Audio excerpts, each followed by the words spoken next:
Good morning students. आज हम history का चैप्टर नंबर 3 भारत में राष्ट्रवाद का पार्ट नंबर 7 रीड करेंगे। सिविल जो नाफरमानी आंदोलन था, इसमें औरतों ने बहुत बड़े पैमाने पर हिस्सा लिया। गांधी जी के नमक सत्याग्रह के दौरान हजारों औरतें उनकी बात सुनने के लिए घर से बाहर आ जाती थी। उन्होंने जुलूसों में हिस्सा लिया, नमक बनाया, विदेशी कपड़ों व शराब की दुकानों की पिकेटिंग की। नमक कानून बनाया, विदेशी कपड़ों का बहिष्कार किया, होली जलाई, शराब की दुकानों का घेराव किया यानी पिकेटिंग की। बहुत सारी महिलाएं जेल भी गई। शहरी इलाकों में ज़्यादातर ऊंची जातियों की महिलाएं इसकी रिये थी, जबकि ग्रामीण इलाकों में संपन्न किसान परिवारों की महिलाएं आंदोलन में हिस्सा ले रही थी। ग्रामीण इलाकों में गांधी जी के आह्वान के बाद औरतों को राष्ट्र की सेवा करना अपना पवित्र दायित्व दिखाई देने लगा। लेकिन सार्वजनिक भूमिका में इस इजाफे का मतलब यह नहीं था कि औरतों की स्थिति में कोई भारी बदलाव आने वाला था। गांधी जी का मानना था कि घर चलाना, चूल्हा चौका संभालना, अच्छी माँ व अच्छी पत्नी की भूमिकाओं का निर्वाह करना ही औरत का असली कर्तव्य है। इसलिए लंबे समय तक कांग्रेस संगठन में किसी भी महत्वपूर्ण पद पर औरतों को जगह देने से हिचकिचाती रही थी। कांग्रेस संगठन के अंदर कोई महत्वपूर्ण पद औरतों को नहीं दिया गया था। लंबे समय तक कांग्रेस को उनकी प्रतीकात्मकता उपस्थिति में ही दिलचस्पी थी कि वो एक सिर्फ प्रतीक के रूप में वहाँ पर खड़ी दिखाई दें सामने। सविनय अवज्ञा की सीमाएं जो थी, सभी सामाजिक समूह स्वराज की अमूर्त अवधारणा से प्रभावित नहीं थे। ऐसा ही एक समूह राष्ट्र के अछूतों का था। वे 1930 के बाद खुद को दलित या उत्पीड़ित कहने लगे थे।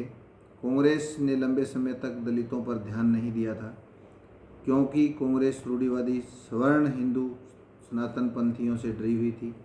लेकिन महात्मा गांधी ने ऐलान किया कि अस्पृश्यता यानी जो छुआछूत है, इसको ख़त्म किए बगैर बिना 100 साल तक भी स्वराज की स्थापना नहीं की जा सकती है। सबसे पहले अस्पृश्यता को ख़त्म करना होगा। ये महात्मा गांधी का ऐलान था। उन्होंने अछूतों को हरिजन यानी ईश्वर की संतान बताया। उन्हें मंदिरों, सार्वजनिक तालाबों, सड़कों, कुओं पर समान अधिकार दिलाने के लिए सत्याग्रह किया। उन्होंने मेला ढोने वालों के काम को प्रतिष्ठा दिलाने के लिए वे खुद शौचालय साफ करने लगे थे। उन्होंने ऊंची जातियों का आह्वान किया कि वे अपना हृदय परिवर्तन करें, हृदय में बदलाव करें और अस्पृश्यता के पाप को छोड़ें, यानी छुआछूत की जो बीमारी है इसको त्याग दें। लेकिन बहुत सारे दलित नेता अपने समुदाय की समस्याओं को अलग राजनीति ढंग से ढूंढना चाहते थे। वे खुद को संगठित करने लगे।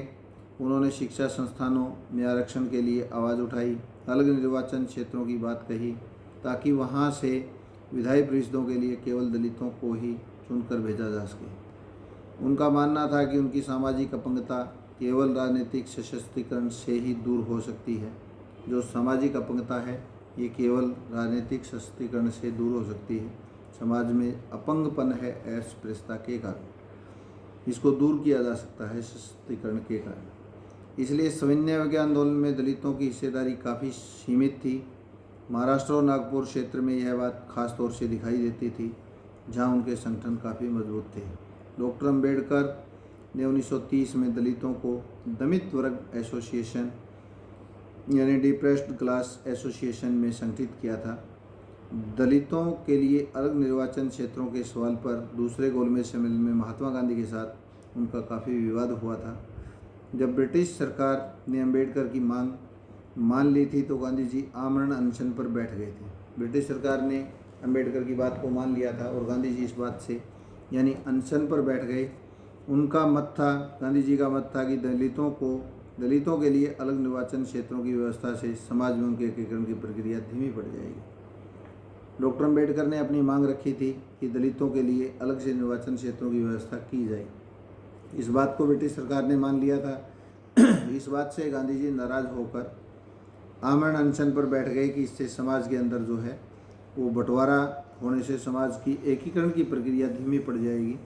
आखिरकार अंबेडकर ने गांधी जी की राय मान ली और सितंबर 1932 के अंदर पूना पैक्ट पर हस्ताक्षर किए कि हम इस प्रकार का अलग से कोई राजनीतिक व्यवस्था के अंदर निर्वाचन क्षेत्रों की मांग नहीं करेंगे।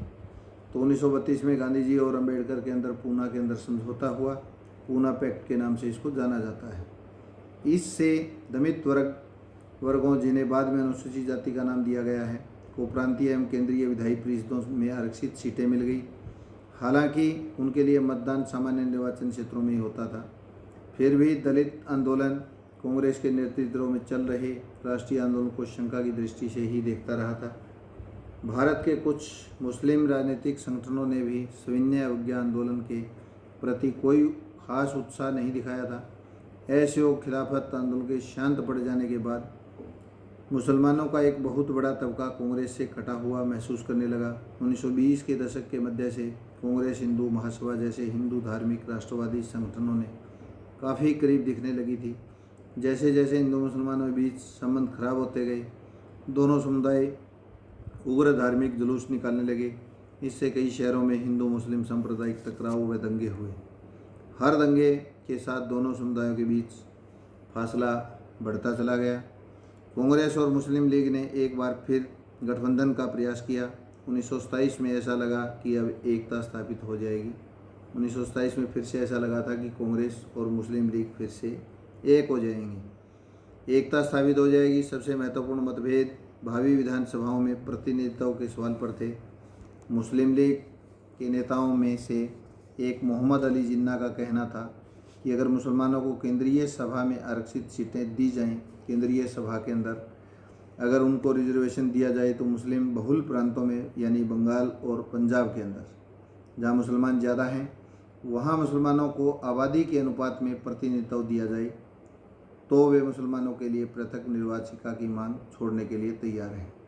ये मोहम्मद अली जिन्ना जो मुस्लिम लीग का नेता था, इसने ये मांग रखी थी कि पंजाब और बंगाल के अंदर मुस्लिम बहुल प्रांतों में इनको आबादी के अनुपात में प्रतिनिधित्व अगर दिया जाएगा तो हम अलग से निर्वाचिका के सवाल की जो मांग है इसको हम छोड़ देंगे। प्रतिनिधित्व के सवाल पर यह बहस मुबाहिसा चल ही रहा था कि 1928 में आयोजित किए गए सर्वदलीय सम्मेलन में हिंदू महासभा के एम आर जयकर ने इस समझौते के लिए किए जा रहे प्रयासों की खुलेआम निंदा की थी, जिससे इस मुद्दे के समाधान की सारी संभावनाएं समाप्त हो गई। जब सविनय अवज्ञा आंदोलन शुरू हुआ तो उस समय समुदायों के बीच संदेह और अविश्वास का माहौल बना हुआ था। कांग्रेस से कटे हुए मुसलमानों का बड़ा तबका किसी संयुक्त संघर्ष के लिए तैयार नहीं था। बहुत सारे मुस्लिम नेता और बुद्धिजीवी भारत में अल्पसंख्यकों के रूप में मुसलमानों की हैसियत को लेकर चिंता जता रहे थे। उनको भय था कि हिंदू बहुसंख्या में वर्षों की स्थिति में अल्पसंख्यकों की स्वीकृति और पहचान हो जाएगी।